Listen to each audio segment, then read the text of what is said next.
It's been some time since we've talked about Dune. I've stepped away from it for a bit because there was nothing of interest for me within the game. Endgame is abysmal, as we all know. But they've released a developer update after being quiet for some time, and there's some good and, well, not necessarily bad, but we're just gonna have to wait a bit longer before Endgame gets better, hopefully. Emphasis on hopefully.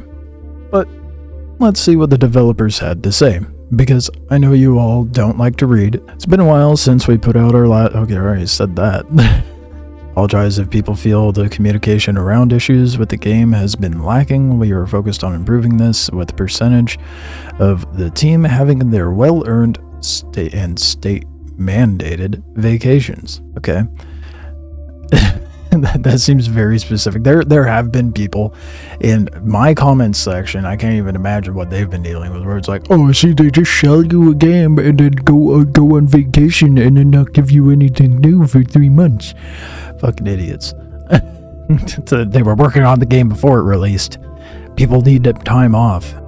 So dumb. And on the other note, with them not having as much communication as many would like, I have found that it's better for them to be like, we're working on it, stay quiet, and then release an update on it. Constant communication can be a good thing, but from my experience with like Last Oasis, and even sometimes with Star Citizen, that can nip them in the bud. So I'm okay with them not being as communicative until they have something of substance to tell us. And now they do. We've been playing whack-a-mole with bugs, cheats, and exploits during the July month of summer, as opposed to the July month of winter.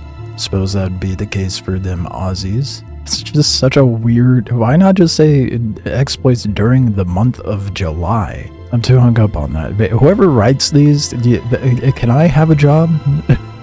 So what is going on here? We've banned thousands of cheaters, fixed a bunch of duplication and exploit bugs, and continued working on stability of the game, which is true.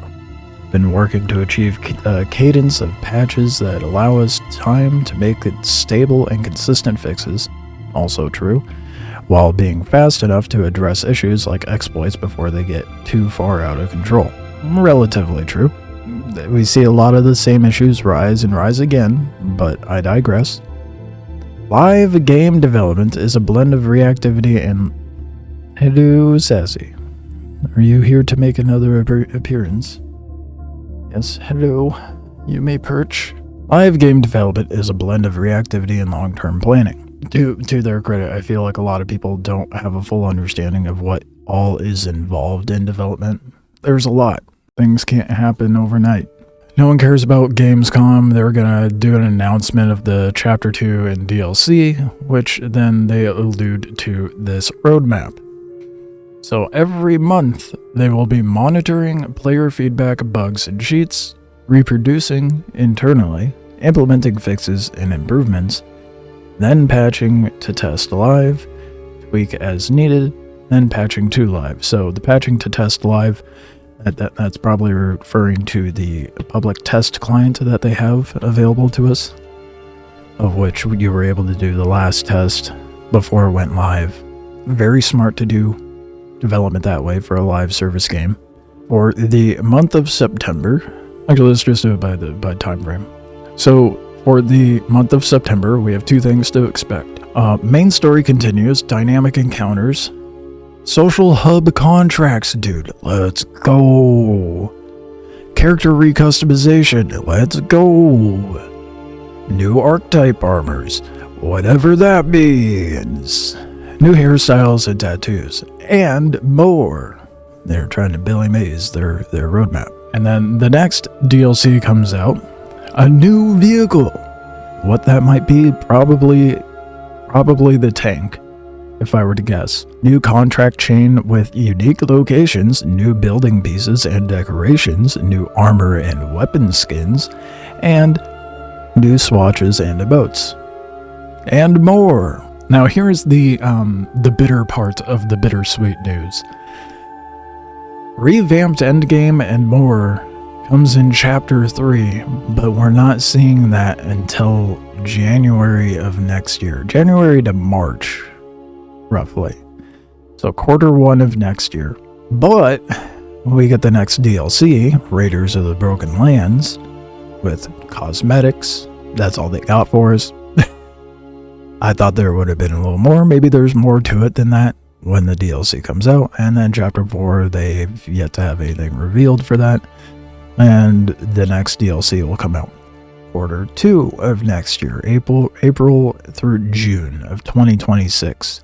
More to come in 2026 is expanding the game to consoles. So console players, sucks to suck, but you don't get Dune until next year. Let's talk about the Endgame. During summer, we've made changes and tweaks for the formula of the Deep Desert with varying degrees of success. We have attracted very different demographics to the game, and they are asking for very different things. Yep. You got the PvP sweats, and you got the PvE sweats. PvE sweats want to play an MMO by themselves. PvP sweats want easy targets to shoot in a barrel. We've identified several core issues. Loss of items, vehicles, players feeling that they're forced into PvP, exploits and cheats, and a lack of endgame content grind. But yeah, those were kind of glaring issues, if we're being honest.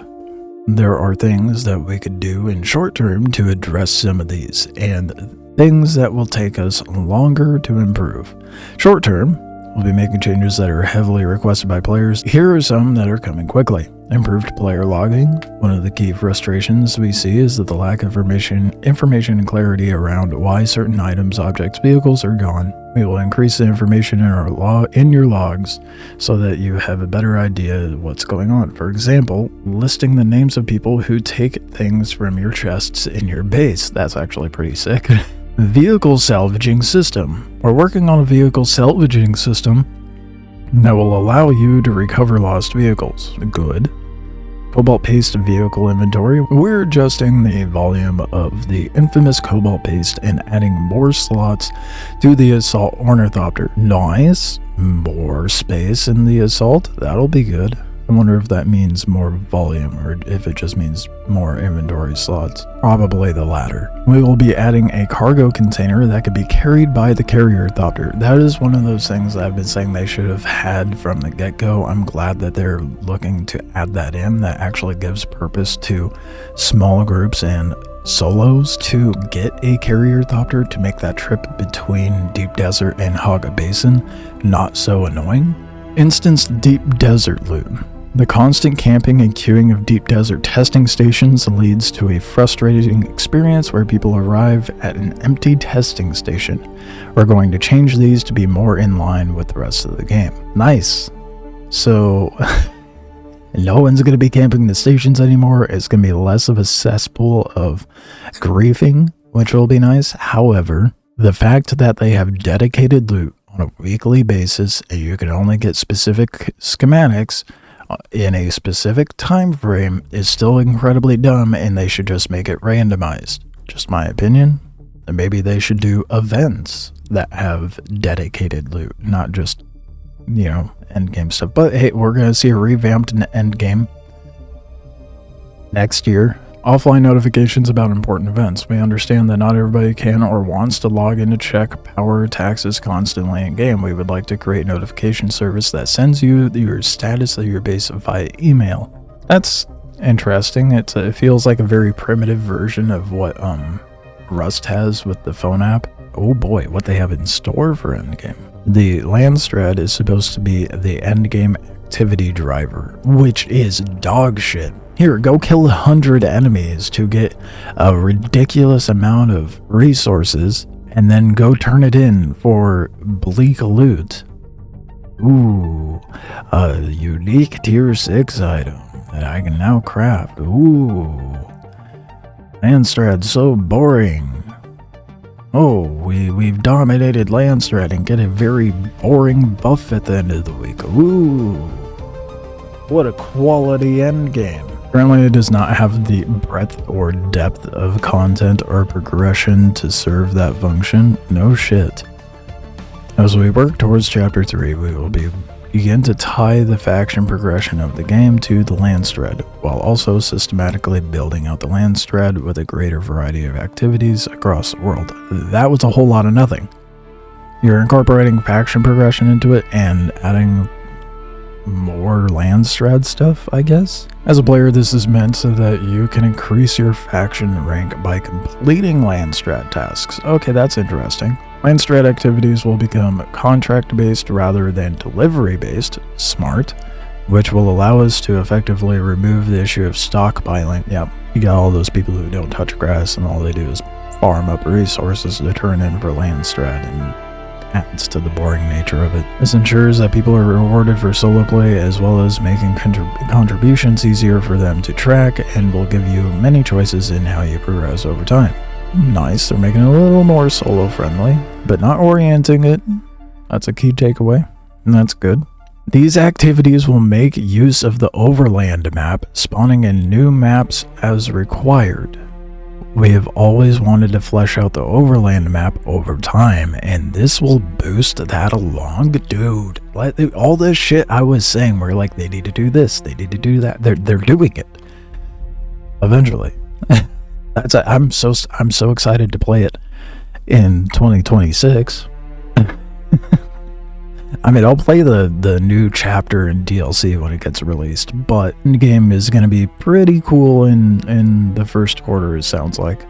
As the land strat activities become more fleshed out, we will then transition the Deep Desert back towards the original intention, a sandbox area where players can compete for control of spice.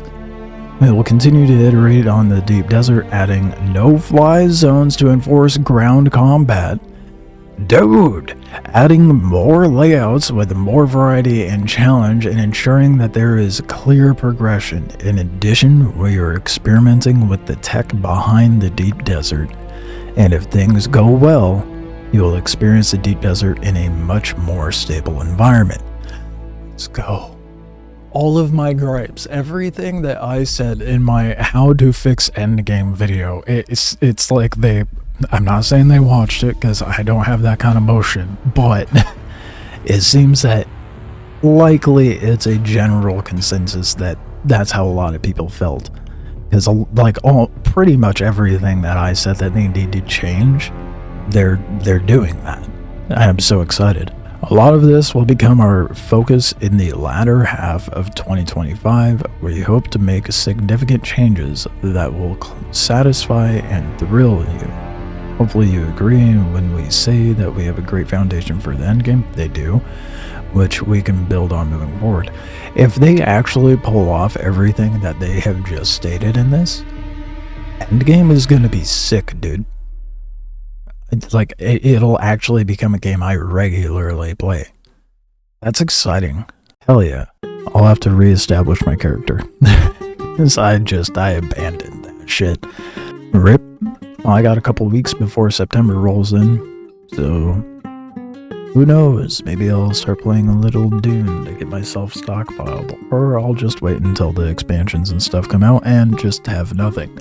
Anywho, that's all really exciting. Let me know what you guys think down below, as usual, and hopefully we actually have an enjoyable game here in the near future. Enjoy the rest of your day, evening, morning, whatever it may be for you, and catch me when I'm live. Whenever that may be.